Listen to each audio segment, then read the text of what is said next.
जी, अस्सलाम वालेकुम। उम्मीद है कि आप तमाम दोस्त खैरियत से होंगे और आज का दिन भी ट्रेडिंग के हवाले से अच्छा गुज़रा होगा। एक अच्छा दिन था मार्केट के लिए। रफ़ली 1000 पॉइंट्स का काम जो है वो आज मार्केट में हुआ और मार्केट की क्लोजिंग हायर साइड पर है। हुकूमत के हवाले से जो चह-मगोइयाँ हो रही थीं और बेसिकली सुप्रीम कोर्ट से जो फ़ैसला आया था मख़सूस नशिस्तों के हवाले से, उसके बाद बहुत सारी जो है वो ख़बरें ये चल रही थीं कि अब हुकूमत जो है वो शायद चंद दिन की मेहमान है।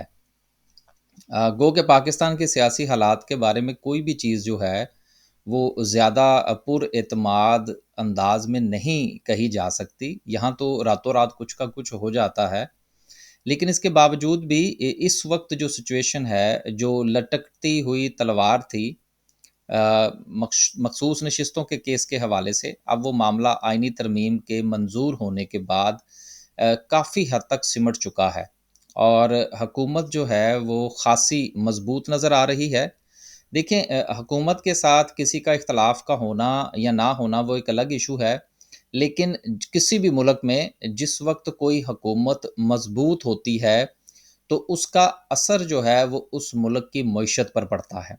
तो आज की इस खबर के बाद यकीनन मार्केट में भी थोड़ी बेहतरी हमें देखने को मिली और एक हुकूमत का जो एक नफ्सियाती लेवल है यकीनन वो भी इंक्रीज़ हुआ होगा और आने वाले दिनों में मज़ीद काम जो है वो हमें होते हुए नज़र आ सकते हैं। तो लिहाज़ा हमें मुस्बत जो है वो अंदाज़ में रहना चाहिए थोड़ा वो क्या कहते हैं कॉन्फिडेंस के साथ कि सूरत हाल इंशाल्लाह बेहतर हो जाएगी। लेकिन असल मकसद जो है स्टॉक मार्केट में वो ये है कि हमने अपने इंडिविजुअल स्टॉक्स की तरफ ध्यान रखना है कि वो क्या कर रहे हैं। क्या वहाँ पर कुछ बाइंग बन रही है, सेलिंग बन रही है और उसके मुताबिक जो है वो हमने काम करना है। रफ़ली 1000 पॉइंट्स का इज़ाफ़ा रहा। अगर हम सर्किट ब्रेकर की बात करें, तो माशाल्लाह से आज भी 11 कंपनीज़ जो हैं वो अपर कैप में हैं, जिसमें जीडब्ल्यूएलसी एक मर्तबा फिर अपर कैप हो गया। चलें दूसरा कैप जो है वो हमें मिल गया इसका। मेरा ख़्याल है कि हमने इसके जो टारगेट्स रखे थे वो रफ़ली अचीव हो गए हैं। कोई शायद कोई थोड़ा बहुत जो है वो रहता हो। स्टॉक मार्केट में कोई भी पोज़ीशन लें, तो उसके हवाले से आपकी क्लैरिटी होनी चाहिए कि आप उस शेयर को कहाँ बेचना चाह रहे हैं। और फिर जब वो लेवल जो है वो आपको एग्ज़ीक्यूट होते हुए नज़र आएँ, तो प्रॉफ़िट टेकिंग ज़रूर किया करें। लोअर कैप की बात करें तो लोअर कैप में कोई काबिल ज़िक्र कंपनी जो है वो हमें नज़र नहीं आ रही। ओवरऑल मार्केट में आज बहुत अच्छा दिन था। ऑटो की तरफ से हमें काफ़ी रिकवरी देखने को मिली। अच्छे जो है वो मूवमेंट थी उसमें, उसके बाद बैंकिंग सेक्टर, फिर फर्टिलाइज़र।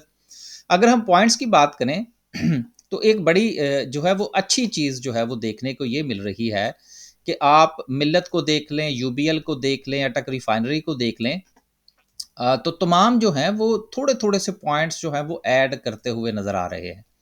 किसी में भी हमें कुछ बहुत बड़ा जंप जो है वो देखने को नहीं मिला कि 250 या 300 पॉइंट्स जो हैं वो किसी एक ही शेयर ने डाल दिए हों।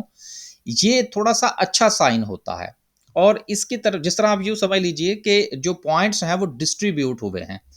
तो पॉइंट की डिस्ट्रीब्यूशन जो है वो इस चीज़ की तरफ इशारा करती है कि जो इन्वेस्टर है उसका ध्यान पूरी मार्केट में है।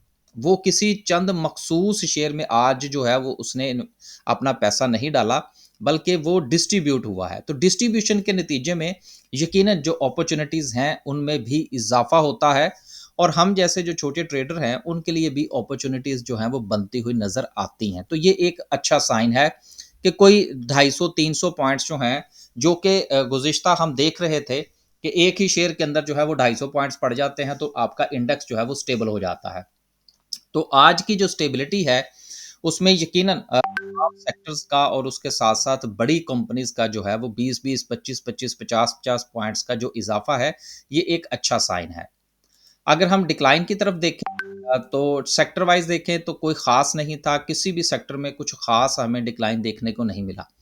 तो ये जो आपको पूरी मार्केट के अंदर ये जो आपको एक मूव नज़र आ रही है, जो कि देखने को तो एक छोटी मूव है, लेकिन चूँकि ये फैली पूरी मार्केट में है, इस हवाले से थोड़ा-सा हमें पुरउम्मीद रहना चाहिए कि थोड़ा-सा ये कंटिन्यू करेगी। आगे चलते हैं, कुछ खबरें हैं, खबरों से पहले कुछ अनाउंसमेंट्स हैं। अनाउंसमेंट में जो रिज़ल्ट्स हैं, उसमें यूनिलीवर का है, जिसमें ₹255 की इनकी अर्निंग रही और ₹511 का इन्होंने डिविडेंड दिया, उसके साथ अगर हम देखें तो मीज़ान बैंक है, ₹14 और 36 पैसे की अर्निंग और ₹7 का डिविडेंड, बहुत अच्छा डिविडेंड है। जिस प्राइस के ऊपर ये शेयर्स जो है वो ट्रेड हो रहे हैं, जिसमें हम अगर यूबीएल को भी शामिल कर लें, एमसीबी को भी शामिल कर लें या दीगर जो बड़े शेयर्स हैं, तो अभी भी प्राइस टू अर्निंग रेशियो की बुनियाद पर शेयर्स जो हैं वो बुरी प्राइस पर नहीं है। लेकिन मसला क्या है कि जिस वक़्त हम ये देखते हैं कि ये वही शेयर था जो कि ₹100 पर था या ₹80 पर था और आज ये इस कदर ऊपर चला गया है, और फिर जब उसमें से कोई ₹10-15 निकलते हैं तो यकीनन परेशानी का सामना करना पड़ता है। इसलिए बेस्ट ये है कि आप जो है वो डिप पर बाय किया करें और फिर जो है उसको होल्ड किया करें। जब शेयर चल निकले तो फिर उसमें एंट्री ख़ास तौर पर लॉन्ग टर्म के हवाले से बनाना यकीनन कोई अच्छा फ़ैसला नहीं होता, क्योंकि उसके बाद जो है वो आपको थोड़ा-सा परेशानी होती है। आगे चलते हैं, कुछ 1-2 चीज़ें जो थी वो मैंने भी साथ में आपके साथ शेयर करना थी। बहुत सारे दोस्त अहबाब जो हैं वो हमारी सर्विसेज़ के हवाले से पूछ रहे होते हैं, ग्रुप के हवाले से पूछ रहे होते हैं। देखें, बात ये है कि आज भी कुछ शेयर्स जो थे वो मैंने शामिल, जिस तरह पीएबीसी हमारा बड़ा अच्छा चल गया। अब इसका क्या मतलब कि पीएबीसी हमने कल खरीदा था या परसों खरीदा था? नहीं, ऐसा नहीं। ये लास्ट वीक की हमारी बाइंग थी, रफली मेरा ख्याल मोर देन अ वीक, मेरा ख्याल है कि रफली 1 वीक के करीब था इसका। उसके बाद डीजीकेसी था, उसमें से कुछ मिल गया। ये हमारा एंग्रो फूड, इसकी जो थी वो हमारी स्विंग की कॉल थी, ये अच्छा चल गया। इसके साथ 1-2 और भी थे लेकिन वो मुनासिब नहीं लगा, वो इंशाल्लाह फिर किसी वक़्त शामिल करेंगे। अब अगर आप दोस्त अहबाब जो है वो स्टॉक मार्केट में अकाउंट ओपन करवाना चाहते हैं, हमारा ग्रुप जॉइन करना चाहते हैं, लेकिन दोनों सूरत हाल में हमारा ग्रुप जो है वो फ्री नहीं है। हाँ, जो दोस्त अहबाब हमारे साथ अकाउंट ओपन करवाएँगे वो डिपेंड करता है, अकॉर्डिंगली हम उनको सर्विसेज़ जो है वो फ़राहम करेंगे। लेकिन जब आपकी तरफ से क्वेरी आए तो कोशिश ये किया करें कि वॉइस मैसेज कर दिया करें, उससे आपकी जो बात है वो वाज़िया हो जाती है। ये 2 नंबर हैं आपके सामने, इन दोनों में से किसी भी नंबर पर आप व्हाट्सएप फरमाइए, और स्टॉक मार्केट में अकाउंट ओपन करना है या हमारे ग्रुप को आप जॉइन करना चाहते हैं, दोनों सूरत हाल में जो है वो आप राब्ता कर सकते हैं। अब रहा सवाल इस चीज़ का कि जो हमारी जो रिकमेंडेशंस होती हैं वो रफ़ली हम इस तरह से भेजते हैं। ये मैं आज आपके सामने जो है वो थोड़ा-सा बयान कर रहा हूँ, ताकि आने वाले दिनों में आपके लिए आसानी हो सके। और साथ में अब जो है वो हमने डेट भी लिखना शुरू कर दी है, ताकि आसानी रहे कि किस डेट पर हमने किसी शेयर को रिकमेंड किया, फिर उसको चलते हुए कितना वक़्त लगा। अब ये स्विंग ट्रेड की कॉल थी एंग्रो फूड की, जो कि हमने 10 तारीख को जो थी वो ग्रुप के अंदर शेयर की थी। और आज जो है वो रफ़ली 21 तारीख है। अब स्विंग ट्रेड के हवाले से हमारे पाकिस्तान में जो दोस्त अहबाब हमारे साथ राब्ता करते हैं, 90% दोस्त कहते हैं जी कि मैं स्विंग ट्रेडर हूँ। लेकिन हकीकत में वो स्विंग ट्रेडर नहीं है, क्योंकि स्विंग ट्रेडर ने थोड़ा इंतज़ार करना होता है। मुझे अच्छी तरह से याद है कि जब ये 10 तारीख को मैंने ये स्विंग की कॉल दी थी, तो ठीक 3, 4, 5 दिन के बाद जो है, वो मुझे प्राइवेट मैसेज आने शुरू हो गए थे, जी शेयर नहीं चला। तो कहने का मतलब ये है कि आपको पता होना चाहिए कि स्विंग ट्रेड होती क्या है, इसमें कितना वक़्त लगता है, वीक्स ऑन वीक्स जो है वो आपको इंतज़ार करना पड़ता है।